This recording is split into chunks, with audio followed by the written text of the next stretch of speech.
Hello guys, welcome to another video of stock market. Friends, Ellenbarrie industrial gases की ओर से guys इस IPO का upcoming IPO आज के दिन ओपन होने जा रहा है। जानेंगे complete analysis, business model, financial condition, performance, GMP कितना चल रहा है, लिस्टिंग कितना मिलेगा, अप्लाई करिए या फिर फाइनल डिसीजन क्या लेना चाहिए, इस आईपीओ में क्या करना चाहिए, इन सभी पॉइंट्स को डिस्कस करेंगे। चलिए फ्रेंड्स, वीडियो स्टार्ट करते हैं। और आईपीओ जो है 24 जून ओपन हो रहा है। आज के दिन 26 जून क्लोज किया जाएगा। ₹2 का face value, 380 to 400 rupees per share की प्राइस बैंड, 37 शेयर्स की इशू साइज जो कि कॉम्बिनेशन है fresh issue offer for sale का। इशू साइज है 852.5 करोड़ का, जिसमें से फ्रेश इशू 400 करोड़ का और 2 करोड़ 13,130 शेयर्स के टोटल इशू साइज है। ऑफर फॉर सेल 452.5 करोड़ का किया जा रहा है। जो book build IPO BSc NSC दोनों में लिस्टेड किया जाएगा। अलॉटमेंट डेट फाइनलाइज किया 27 जून, 30 जून रिफंड रिलीज किया जाएगा। शेयर्स डीमैट अकाउंट में क्रेडिट होगा। 1 जुलाई का लिस्टिंग डेट रखा गया है। Retail minimum 1 lot 37 shares, maximum 13 lot 481 shares. Small HNI minimum 14 lot 518 shares, maximum 67 lot 2479 shares. Big HNI minimum 68 lot 2516 shares मिलेंगे और अप्लाई कर सकते हैं गाइस। और यहाँ पे प्रोमोटर की बात करें, पदम कुमार अग्रवाल, वरुण अग्रवाल इसके प्रोमोटर है। प्री इशू होल्डिंग 96.5% का है और ऑफर दिया गया है। अगर हम बात करें तो QIB 50%, HNI 15%, रिटेल 35% ऑफर दी गई है। और जीएमपी की बात करें तो कंपनी में जो जीएमपी ट्रेड करता हुआ देखने को मिल रहा है 2.5 रुपीज का, जिसके अकॉर्डिंग 10 रुपीज का जीएमपी है। 2.5% की लिस्टिंग मिल रही है, जो कि बहुत ही नेग्लिजिबल, बहुत ही मिनिमम लिस्टिंग मिल रहा है। मतलब कंपनी अभी सिनारियो के अकॉर्डिंग या तो फ्लैट डेब्यू करे या तो डिस्काउंट लिस्टिंग हो सकती है। बिजनेस की बात करें 1973 में इनकॉर्पोरेट किया गया था, जो कि एक इंडियन कंपनी है और ये स्पेशलाइज है किसमें, इंडस्ट्रियल, मेडिकल और स्पेशलिटी गैस के प्रोडक्शन और सप्लाई में, जो कि एसेंशियल गैसेस जैसे oxygen, carbon dioxide, acetylene, nitrogen, helium, hydrogen, argon और नाइट्रस ऑक्साइड का जो है सो प्रोवाइड करता है। कंपनी जो है dry ice, synthetic air, fire fighting gases, medical oxygen, LPG, welding fixture, mixtures, speciality gases जो कि ये ऑफर करता है। इसके अलावा ये ऑफर भी करती है वाइड रेंज ऑफ इंडस्ट्रीज को सर्व करने के लिए। सर्विसेज में बात करेंगे तो कंपनी जो है प्रोजेक्ट इंजीनियरिंग सर्विसेज जो दे रही है और टेक्निकल एक्सपर्टाइज जो कि लेवरेज दे रहा है। डिजाइन, इंस्टॉल, कमीशन को लेकर टनेज एयर सप्रेशन यूनिट्स का टन की बेसिस पर कंपनी इसके अलावा मेडिकल गैस पाइपलाइन सॉल्यूशंस भी प्रोवाइड करता है और हेल्थ केयर फैसिलिटीज भी असिस्ट कर रही है। Installing, operating, maintaining their systems के साथ, इनके सिस्टम्स को इंस्टॉलिंग, ऑपरेटिंग और मेंटेनिंग के साथ। एडिशनली कंपनी जो है मेडिकल इक्विपमेंट जैसे anaesthesia work station, ventilators, spirometers, sterilisers, bed side monitors, lung diffusion testing machines, इसका भी जो है सो सप्लाई करता है।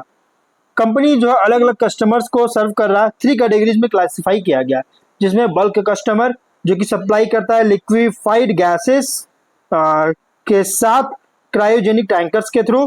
पैकेज कस्टमर्स जो कि रिसीव करता है कॉम्प्रेस्ड गैसेस का सिलेंडर्स में।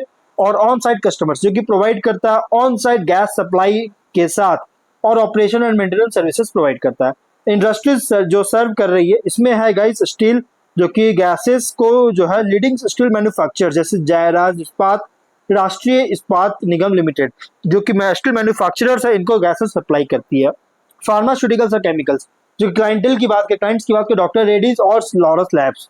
हेल्थ केयर जो कि पार्टनरशिप किया इंस्टीट्यूशन जैसे AIIMS, West Bengal medical services corporation, Chittaranjan national cancer institute के साथ। इंजीनियरिंग एंड इंफ्रास्ट्रक्चर जो कि GMM, Pfaudler, Air India engineering जैसी कंपनीज को सर्व कर रही है। रेलवेज, एविएशन एंड स्पेस जो कि गैसेस को जो है railway workshop, Jupiter vehicles limited और स्पेस रिसर्च ऑर्गेनाइजेशन को सप्लाई कर रहा है। पेट्रोकेमिकल जो कि major oil marketing public sector companies के साथ काम कर रही है। डिफेंस जो कि इंडस्ट्रियल गैसेस जो है हिंदुस्तान शिपयार्ड लिमिटेड को प्रोवाइड कर रही है। वो ऑपरेशंस और वर्कफोर्स की बात करें, कस्टमर बेस अगर देखिएगा तो 25 फिजिकल में लगभग 1829 कस्टमर्स को प्रोडक्ट सर्व कर चुका है। मैन्युफैक्चरिंग फैसिलिटीज की बात करें तो 8 फैसिलिटीज है पूरे इंडिया में, जिसमें 4 वेस्ट बंगाल में, 2 आंध्र प्रदेश में, 1 तेलंगाना में, 1 छत्तीसगढ़ में है। और एम्प्लॉइज की बात करें 281 परमानेंट और 85 कॉन्ट्रैक्चुअल एम्प्लॉइज कंपनी में एम्प्लॉयड थे। देखिए कंपनी जो है इंडस्ट्रियल गैसेस का मैन्युफैक्चरिंग सप्लाई करता है और ये एक लॉन्ग टर्म एसोसिएशन है कस्टमर्स के साथ किया गया है, जो कि एक वर्चुअल मोनोपोलिस्टिक सिचुएशन जो है सो एंजॉय कर रहा है, जो कि ये इंडियन मैन्युफैक्चरर है इंडस्ट्रियल गैसेस में। और अगर हम बात करें इस कंपनी के फिनेंशियल का, तो एसेट्स था 23 में 551.3 करोड़ का, 25 में 846 करोड़ का इंक्रीज किया। नेट वर्थ 203 करोड़ का और अभी ये 333.6 करोड़ का। रिजर्व था 356.5 करोड़ का, अभी ये 467 करोड़ का। डेट है 101 करोड़ का, अभी ये 245 करोड़ का। देखिए डेट भी कंपनी का देखने को मिल रहा है, कोई बहुत ज्यादा डेट नहीं, डेट तो है जो कि अगर इसको रिपे नहीं कर पाता है तो फाइनेंशियल पोजीशन को हार्म कर सकता है। लेकिन यहाँ पे देखिए तो ये बैलेंस शीट वगैरह बहुत अच्छी ग्रोथ देखने को मिल रही है। अब बात करते हैं रेवेन्यू प्रॉफिट की, तो यहाँ पे रेवेन्यू जो है 23 में 223.7 करोड़ का, एबिटडा 33.6 करोड़ का, प्रॉफिट 28 करोड़ का। 24 में 290.2 करोड़ का, 61 करोड़ का एबिटडा, 45.3 करोड़ का प्रॉफिट। 25 में 348.4 करोड़ का रेवेन्यू, 109.7 करोड़ का एबिटडा, 83.3 करोड़ का प्रॉफिट। तो फिनेंशियल अगर देखा जाए तो टॉप लाइन हो या बॉटम लाइन, कंपनी का जो है सो स्टेबल ग्रोथ देखने को, अच्छी ग्रोथ तो वो देखने को मिल रहा है, स्टेबल ग्रोथ है। लेकिन इसका फिनेंशियल पोजीशन के अकॉर्डिंग जो प्राइस बैंड रखा गया ना, एग्रेसिव प्राइस रखी गई गाइस, बहुत ही ज्यादा प्राइस बैंड रखी गई है और मतलब कि बहुत ज्यादा प्राइसी आईपीओ है। अगर हम आरओई की बात करें 16.9%, आरओसी 13.7%, डेट इक्विटी 0.3 टाइम, जो मैंने अभी बताया डेट उतना ज्यादा नहीं है बट डेट देखने को मिला है। RO under 25%, PAT margin 23.9%, EBITDA margin 35.1% का है और price to book value 21 time, P ratio 62.9 time का। मतलब देखिए प्राइस टू बुक वैल्यू और पी रेशियो के अकॉर्डिंग है जो प्राइस बैंड रखा गया, बहुत ज्यादा मतलब कि एग्रेसिव प्राइस रखा, मतलब बहुत ज्यादा देखने को मिल रहा है, बहुत ज्यादा मतलब कॉस्टली आईपीओ देखने को मिल रहा है।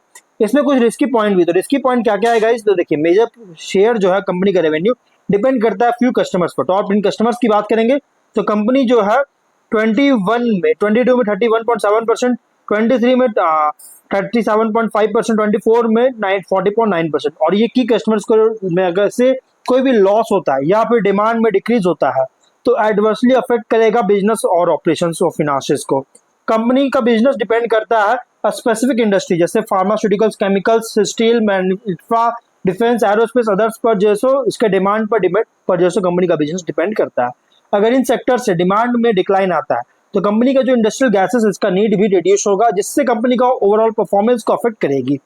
कंपनी का जो है जो मेडिकल इक्विपमेंट जो सप्लाई कर रहा है कंपनी, ये मैन्युफैक्चर नहीं करती है बल्कि थर्ड पार्टी से सोर्स किया जाता है।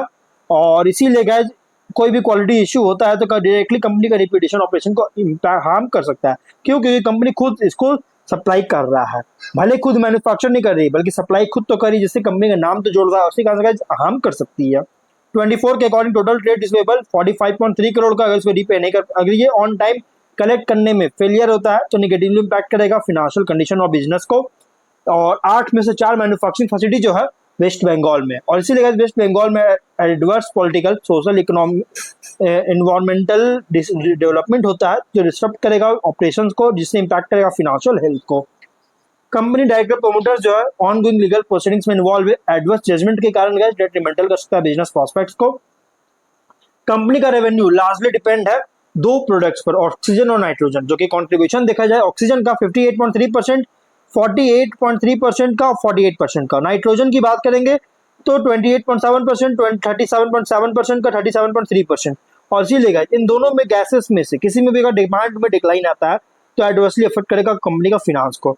और फिर ऑल्सो इंडेटनेस से 184 करोड़ का 31 मई 2024 के अकॉर्डिंग इसको रीपे नहीं कर पाता तो ऑपरेशन और फिनेंशियल पोजीशन को हार्म कर सकता है। जीएमबी 10 रुपीज का 2.5% की लिस्टिंग इन मिलने के चांस है। देखिए ऑब्जेक्टिव क्या है, तो रीपे करना चाहते लोन का, और कंपनी जो है यूलुबेरिया 2 प्लांट जो कि एक पर जो है एक एयर सेपरेशन का सेटअप करना चाह रही है, जिसका कैपेसिटी और 220 टन पर डे का जनरल कॉर्पोरेट पर्पस के लिए आईपीओ लेकर आए। देखिए कंपनी ओवरऑल बहुत अच्छी कंपनी है, स्ट्रॉन्ग फंडामेंटल कंपनी है, बट कंपनी का प्राइस बैंड जो रखा गया है ना बहुत ज्यादा रखा गया, ये एक ड्रॉबैक है, एक डिसएडवांटेज है कि कंपनी का प्राइस बैंड बहुत ज्यादा, और ये प्राइस बैंड के कारण नहीं गाइस कंपनी थोड़ा सा एक जीएमपी को एक खास देखने को नहीं मिल रहा। लेकिन अगर आप अप्लाई कर जाते हैं मीडियम टू लॉन्ग टर्म के लिए तो नो डाउट है आप इसमें अप्लाई कर सकते हैं, बहुत ही स्ट्रॉन्ग फंडामेंटल कंपनी है। तो गाइस वीडियो कहीं पर एंड करते हैं, अगर कोई डाउट है कमेंट बॉक्स में पूछे। मिलता है नेक्स्ट वीडियो में।